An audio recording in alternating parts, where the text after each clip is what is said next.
Anyway, mga kapuso, ito na, pwede na. Nasa linya na po natin. The man of the hour. Na siya ang tatrabaho ng mabigat na zona ni Patay, Presidente. naloko na. Oh. Oo. Si Marikina 2nd District Representative Biro Kimbo, chairperson po ng House Committee on Ways and Means. Congressman Kingbo, si Joel Siweng po ito. Maganda umaga, sir. Good morning, Weng. Good morning, Boss Joel. Ganda umaga. Good morning, sir. Nako, daming buwis na binanggit si Presidente. Yung panukalang batas para malibre na rin sa buwis yung mga kumikita ho ng hindi lalagpas sa 350,000 pesos. Oo. Kada taon. Dati po ay 250,000. Yes. Pati yung panukala na wag ng patawan ng minimum corporate income tax. Yung mga maliliit na negosyo, gayon din yung pagbibigay po ng amnestiya po sa buwis. Paano po ito didiskartihan ng Kongreso? Lalo na yung kanyang komite, Ways and Means Ways and Committee. Means, opo. So, sabay-sabay po natin siya i-take up as one entire tax package. Nakahiwalay lang po dyan yung amnesty. Kasi yung amnesty, panibagong batas po yan natin ipapasa na pwede po natin pag-usapan maya-mayang konti. Pero ang isang bagay din ho dito is hindi lamang po yung pag-increase ng tax exemption. Linawin ko lang, no, lahat ito ay patungkol sa mga compensation earners. Ito Opo. yung talaga sumusweldo ng 15 at 30 at bawat buwan ay nakikita nila na meron silang deduction ng taxes sa kanilang payslip. Mhm. So, dati ito po ay 250 tulad ng sabi ninyo, 250,000 na per annum. Ngayon po, ang proposal ay gawin itong 350,000 ang magiging tax exempt. Pero may kadagdag pa po yan. Yung isang dagdag naman po is yung exempted din po from taxes pagdating po sa 13th month pay o yung any additional compensation outside of your gross income. Pati po ito ay currently at 90,000, gagawin po siyang 120,000 ang magiging exempt. So, dalawang benepisyo po ang itinutulak ng Pangulo. Anong target ninyo na simulan ito, Congressman? Kasi medyo malaking trabaho ito at siyempre kwenta pa lang kung gaano kalaki mawawala sa gobyerno. May balancing act pa kayo na gagawin dito, Congressman. Ang binibigay namin sarili namin dyan, tatapusin namin ngayong Agosto yan. Mhm. Ang dahilan dyan is lahat ng tax laws, Weng, alam mo naman, galing ka sa House, Opo. lahat ng tax laws, pati budget laws, nanggagaling exclusively from the House ayon sa saligang batas. Opo. So hindi siya pwedeng i-take up ng Senado hanggat di namin natatapos yung aming pagbabalangkas at nakakapag third reading. Kaya kailangan din po namin madali nito para umabot po sa kanila dahil may impeachment sila, may budget hearing pa tayo. So para at least by next year ay ma-implement na ito sa ating mga empleyado. Mhm. Yung bang 350,000 na income free ng income tax, hindi pa pwedeng itaas yung bracket na yon, Congressman? O masyado nang malaki yung mawawala sa gobyerno pag tinaas pa yun, halimbawa ng 400,000? Kapag in-adjust mo actually to inflation lang, yung 250 ay ipinasa natin yan noong 2018. Yan Yes, ay isang landmark legislation na dati kung di ako nagkakamali, 60 or 90,000 lang ang tax exempt noon. Tapos napaka-komplikado pa. So itong pinasa natin yung train noong 2018, napakalaking hakbang. Pero pag i-adjust natin to inflation lang, dahil siyempre tumaas na ang presyo ng bilihin, ang piso noong 2018 ay hindi na kasing halaga ng piso today, mas mababa na siya. Pero ang critical dito is kapag in-adjust natin to inflation yan, in reality, mga 320,000 dapat yan eh. Pero the President took the extra step para isara na talaga siya 350,000 para mas maraming makikinabang. Pag nagdidesisyon ng Pangulo ng ganito is effectively parang nagkakaroon ng wage hike ang Yes. ating mga, effectively ito ang middle class eh. Ito ang ating mga middle class na dating nagbabayad ng buwis. Ngayon, hindi na magbabayad ng buwis. Parang mas malaki kanilang mauwi na take-home pay. Magkano? Go ahead, Joe. Yun lang issue. Sige, baka Weng, meron ka pang Meron sundot ako doon. may tatanong lang ako. Congressman, meron ako yung initial na kwenta kung magkano yung mawawala sa gobyerno dito sa mga tax packages na hinihingi ng Presidente sa Kongreso? Pagdating doon sa pagtataas lang sa 350,000, ang calculation nila dyan ay umaabot yan ng halos 40 billion ang mawawala. So sa kabuuan, sa mawawala sa atin or yung revenue loss, kino-compute nila at 50 billion po yan yung total. Mhm. Kasama na po dyan yung minimum corporate income tax sa mga small and medium enterprises, Mhm. naaalisin na rin. So, yan po ang ating mawawala sa taon lamang ng 2027. Mhm. At habang lumilipas ang panahon, mas palaki ng palaki yan. Kaya kailangan natin ng ibang compensating measures Correct. para mapunuan ito. Ano po Naku. yung measures na kailangan nating gawin para hindi tayo mangungutang lang, Congressman Miro? Or pwede, Weng, kasi ang ibang pananaw dyan, yung madadagdag sa purchasing power dahil sa matitipid sa pagbabayad ng buwis. Compensation tax. Magiging Ay, magiging consumer tax. consumer tax at Oo. gagamitin din naman, gagastusin ng consumer yan sa ating ekonomiya. Ano ba yung mapupunan ba nun? Yung mawawalang 50 bilyones kanyo dito po sa mga tax packages na ito.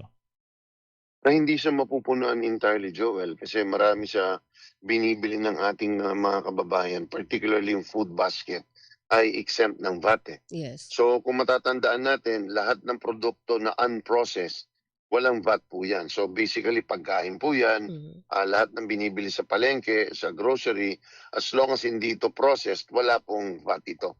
So, hindi rin siya marirecover entirely. Tapos yung ibang paraan talaga ay kailangan natin mag-adjust doon sa other ibang mga pinagkukunan ng buwis na may kinalaman din sa kalusugan. So sinasabay ho natin dito halimbawa, yung pagkakaroon ng panibagong taxes sa e-cigarettes, heated tobacco cigarettes. Itong mga ito po, matagal nang hindi na-adjust. Yung kanilang mga heated tobacco devices, wala pong buwis yan.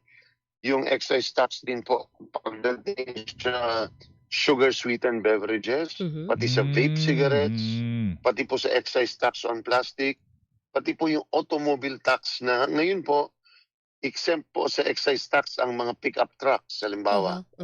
So, yan po ay isasali na rin po natin kasi wala na pong dahilan para i-exempt ang pickup trucks pagdating sa excise tax on automobiles. So, yun po yung ating mga compensating maaaring measures. pagkunan. Opo. Yun Yung ang makakabawi. Doon tayo makakabawi. Yung bang wealth tax kino-consider ng Ways and Means Committee yun, Congressman? Yung mga bilyonaryo ba, Joel? 'Di ba? Pwede daw taksan natin o buwisan natin yung kanilang assets na aabot po ng billions of pesos. Alam mo, kahit sa ibang bansa, yung pinapangarap natin magawa yan, kasi gusto natin ng tax talaga progressive. Opo. Gusto natin talaga nabubuwisan ng mataas, yung may kayang magbayad ng mataas. Ang nagiging issue lang natin dito is really the enforcement. Kasi karamihan ng mga bilyonaryo, hindi naman yan in the form, ang kanilang kinikita are not in the form of increase in their net asset, nor in salaries or wages. Karamihan po ng kanilang kinikita ay in the form of dividends. Ibig sabihin yung kumikita yung shareholdings nila dito sa isang kumpanya, at yun ay nabubuwisan na po natin yun. Pero nakabaon into many corporate layers na napakahirap pong i-enforce. So, naghanap tayo ng iba't ibang paraan kung paano natin po pwede. At ang isang bagay na tulad na sinabi ni Weng is isa natin yung talagang pagdating halimbawa sa estate tax. Ngayon po ang estate tax, binubuwisan natin kapag may minamana ka or may naililipat ka mula sa eredero, papunta sa may-ari, papunta sa eredero. Ngayon po, maliliit na tao, nagbabayad po niyan. So, ang isang proposal po natin dyan is entirely tanggalin natin ang estate tax para ma-promote pa natin yung paglilipat. Pero kapag ang asset mo is more than 100 million na ang mamanahin o yung entire estate, ibig sabihin mayaman ka, doon natin bubuwisan. So, ito yung mga iba't ibang pamamaraan paano natin mas matatamaan yung talagang ultra-rich. But at the same time, itong compensating measures o yung mga pagkukunan, maganda rin siya kasi pangkalusugan din eh. Yes, Itong vape talaga right now is really the biggest problem, lalong-lalo na ng ating kabataan. Oo, Pero yun, hindi ba doon tayo parang, babawi. hindi ba parang kontra yun? Bubuwisan mo para ma-discourage yung mga gumagamit ng vape. Eh di pag na-discourage sila, wala ka rin makukuhang buwis. Well, ironically, hindi rin siya biglaan. Tama Oo. ka, in the long run, Opo. because tandaan natin, ano ba yung objective natin dyan? Our objective there really is to be able to make sure that yung behavior na gusto ayaw nating magpatuloy yung pagsisigarilyo o paggamit Opo. ng vape. Mm. Pero through time, bababa at bababa din po yan. Pero pag tinignan natin yung pangungulekta sa sigarilyo, nagtagal eh. Pinas Yes. natin noong 2012. But it takes a long time for tax collection to actually start going down. At saka ano yun, So- sir, parang yung experience natin sa syntaxis, hindi rin talaga nabawasan ng sobrang laki yung mga nagyoyosi, umiinom ng alak, di ba? Tsaka eventually, Weng, tayo magpapagamot sa mga yan. Totoo Pagka yan. nagkasakit. Tama. Yung health toll, Tama. oo, totoo yan. Tama. Oo, Yan talaga ang pinakamabigat. Balikan ko yung sinabi mo, Weng, no? Opo. In reality, hindi, no? Yung bumaba ang smoking incidence sa atin simula noong 2018, 2019, 2020. Bumaba siya. So, tiningnan tayo in fact ng buong mundo bilang modelo kung paano ang tax laws kayang i-control o i-modify ang behavior ng tao. Because nahihirapan dahil sa kamahalan. Ang naging problema simula 2021 is really an issue of enforcement.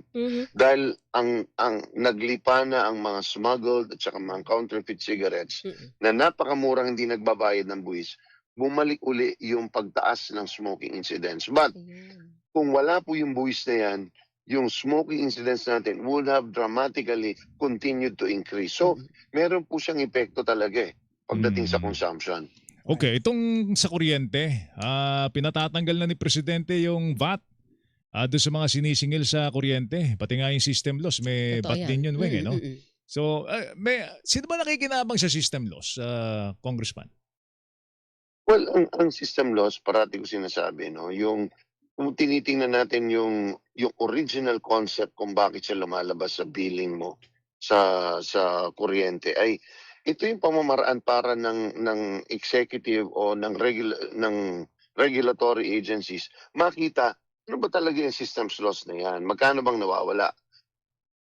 Pinapalagay yan so that it can be transparent para masita sila kapag masyadong malaki yung kanilang sinisingil na systems loss. Pangalawa, hindi siya pinagtatanggol ko po sila. Meron talagang systems loss. Bakit? Dahil lumilipat ang kuryente mula sa generation plant papunta doon sa bahay. So yung distansya lang na yon, anong klase ng kawad, insulated ba ito, gaano kalayo, nagdi-dissipate talaga ang kuryente as it travels through these transmission lines. Nawawala at nawawala. Kaya binibigyan talaga ng pagkakataon ang distribution companies ng Recovery. para mag-declare. Oo, para ma-recover. Otherwise, wala na magninegosyo dyan eh. So kung gusto mo lumiit ang systems loss, ang gagawin mo is i-require mo sila na maglagay ng substation every 500 meters na hindi rin naman nagiging realistic. So pero ang ayaw natin na klaseng systems loss is systems loss because of their inefficiency. Yun nga. Kung Oo. inefficient ka, Correct. hindi ka nag-i-invest ng tama lahat, bakit kami magbabayad niyan? Totoo yun. So, Yung mga so non-technical.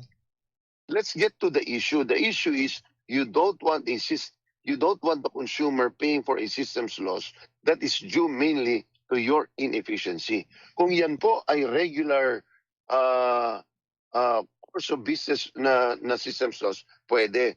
So kaya yan pinapa-declare so that the regulatory agency, ERC, will be able to say, masyadong mataas ito, inefficient ka. So dilemma ngayon sa nakikita ko is, pag pinaalis mo na yan, hindi ka na pwede mag-declare, ilalagay na nila yan as part and parcel of their cost of doing business. Yun. So Okay. pag naitago yun doon, baka mas mahirapan tayo kasi somebody will have to shoulder that, di ba? So yan po ang tingin ko Kasi magiging ticklish issue sa ang- detalye. Ang impression kasi sa systems loss, yung mga nagnanakaw ng kuryente, pinapapasan Yes. sa mga nagbabayad ng Correct. kuryente. Yung mga non-technical ba na systems loss, sa atin pa rin ang pasa, Opo, Congressman. yun Oo. Kaya Yeah. tapos binubuwisan pa. Totoo yan, may Binabatan pa 12%. yun. Yun ang Actually- dapat to talaga tanggalin yun na Congressman. Actually, yung VAT talaga, yan ang tingin kong matagal kong sinasabing kailangan talaga i-re-examine kasi ang nakakapagtaka, ang kuryente 3 stages bago dumating Yes. sa bahay natin. Generation, Mm-mm. galing doon sa power plant, transmission, Transco yan, yung mga kawad ng kuryente, and then distribution, yung metro ng Meralco, tinatapos sa loob ng bahay mo. Sa bawat stage na yan, Joel Weng, may VAT. Pag Ay, lumabas ng nako. power plant, 12% VAT. Pag umaan sa May bat na naman. transmission line sa Transco, 12% VAT. Mario Pag bagsak sa bahay, 12% VAT uli. So, Bakit nga kasi times dapat 3? isang beses lang. Correct. Ang dami, ang dami. Because Mm. because the VAT is imposed on every transaction in the market. Yeah, pero So, pwede but in naman, this case, it is one single product eh. correct. Bakit So, dapat- dapat dyan isang Isang beses beses lang. lang. dapat yung nakalagay na agad sa batas eh. Kung saang aspeto ng generation, transmission to to distribution, alin doon talaga yung papatawan ng VAT. Hindi yung lahat ng estado meron, di kawawa po ang consumer. Sige Kong, tanggalin nyo na Tama. po yan ha, tanggalin nyo na yan. Marami po tayong dapat pag-usapan pero baka Oo. magkaroon tayo ng part 2 po nito. But in the Siyempre. meantime Kong, salamat sa oras mo. Sir Mag-ingat August ka. yan, August. Thank Thank you. you. Salamat. Maraming salamat po. Good morning, Si sir. Marikina 2nd District Representative Biro Kimbo, Chairperson, House Committee on Ways and Means. Mga kapuso,